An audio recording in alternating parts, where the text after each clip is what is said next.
During an age of social distancing, everything is going virtual. Work, happy hours, concerts, and now the 2020 NFL Draft.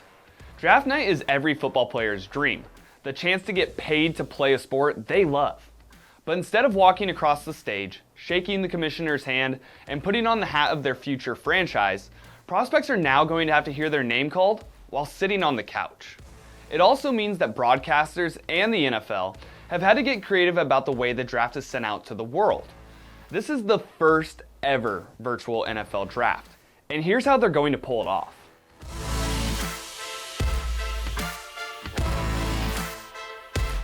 The NFL draft is going to be different this year, but to understand how different, you need a little background on how it worked before the coronavirus pandemic.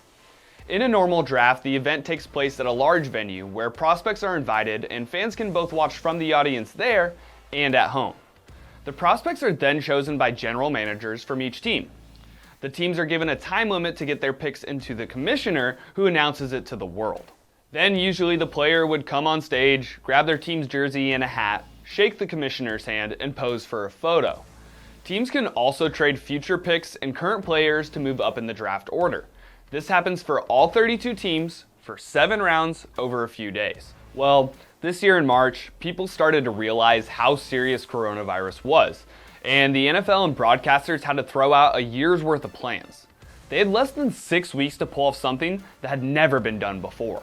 Virtually overnight, when we all met in person, big meeting group with outside vendors, city officials, broadcast partners, the NFL, folks from ESPN, NFL Network, regular social engagement with handshakes, and literally the next day it was a bunch of elbow taps and the world changed. Fortunately, ESPN, who will be broadcasting the draft alongside the NFL, had already started to change their operations to practice safe social distancing.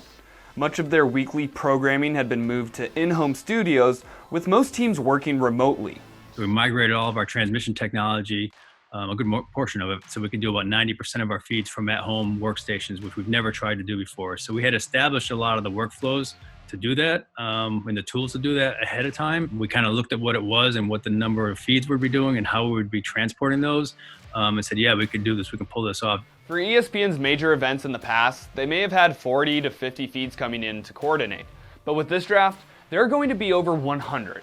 It's essentially the biggest video conference call ever. So how does ESPN manage all of that, especially when a lot of their team is working from home?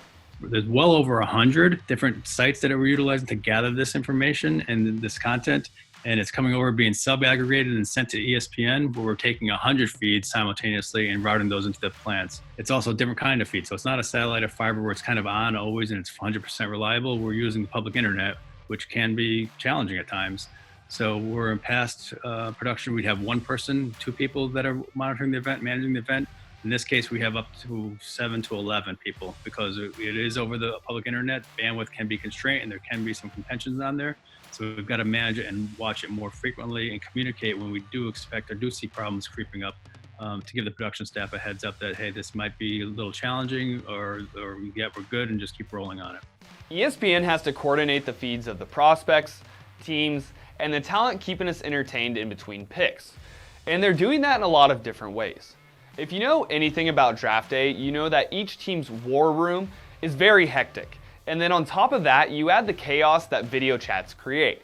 You all know that daily work meeting you have where someone forgets to unmute, or their sound cuts in and out, or people talk over each other and then apologize and say, "Oh no, you go ahead. Oh no, you go ahead." Yeah, imagine that and multiply it by 10.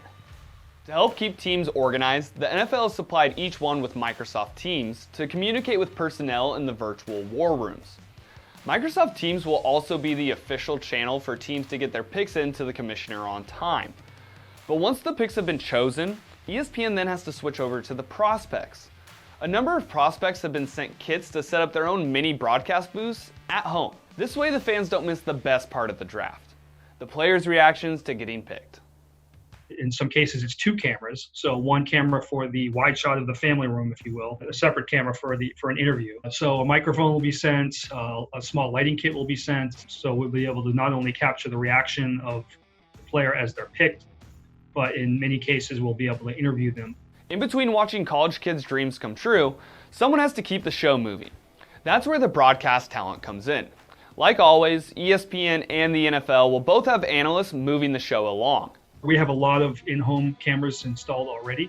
So Mel Kiper, for example, he has a system installed. He's had it for years. Adam Schefter, the same thing. So we're trying to cut down on latency with all of those. And it varies. So we have some satellite, which, as you know, is 1.5 to 2 second delay in some cases. Some of our other systems have a little less latency. So we're doing a rehearsal to have all those folks interact with each other. And I think we have the benefit now of we have shows like NFL Live and SportsCenter that are already on the air, basically doing the same type of workflow. This all sounds great in theory, right? But when it comes to draft day, what if something does go wrong? The Detroit Lions aren't taking any chances. Their GM will have his setup at home with an IT person parked outside of his house in a Winnebago, like this one. It's actually kind of a genius idea because with this many streams going on all at the same time, bandwidth does become an issue. Maybe the feed of the number 1 pick doesn't work. A team doesn't get their pick in on time because of technical difficulties. When or if the tech fails, what's in place to minimize that? First, for like the prospects, we do have the 2 phones, so there is some redundancy there. Because the feeds are higher than the number we're being able to take into Bristol, and we're only limited because of the number of people we have on staff, so we can take in a greater number than we are concurrently, but we wanted to limit that to keep folks safe at home. So there is some sub-switching that is happening, and from those sub-switching centers, we are redundant, so we might be taking in via fiber, J2K encoding, any of the commissioners coming in over satellite, he'll be redundant satellite paths. So we do have a lot of redundancy and resiliency built into the network to avoid any types of problems. The biggest challenge we probably will see is any type of last mile problems with connectivity to individuals' homes. That's really something that we can't control. Of course, getting the picks in is the most important part. But fans watch the draft to be entertained. There's no doubt the viewing experience will be different than what we're used to, but different can be good. We haven't had sports for 2 months, almost 2 months. So I think anything that can, bring some sense of normalcy to people's lives. This will be much more intimate, where it's in someone's living room. We're looking at the prospects. We're seeing their family and their friends with them. As a fan, I'm looking forward to it as well because you get a little burnt out on watching the news every day and just seeing the numbers. And this, for at least for a weekend, we'll be able to think of, sunnier times ahead, hopefully. Well, draft day is here, so we'll see how the NFL and ESPN pull it off. Hopefully there won't be too many hiccups along the way, so we can still watch young players fulfill their dreams and maybe even get picked by your favorite team. Who do you want your team to draft? Let us know in the comments below. Until next time, I'm Riley Wynn with Digital Trends, and thanks for watching.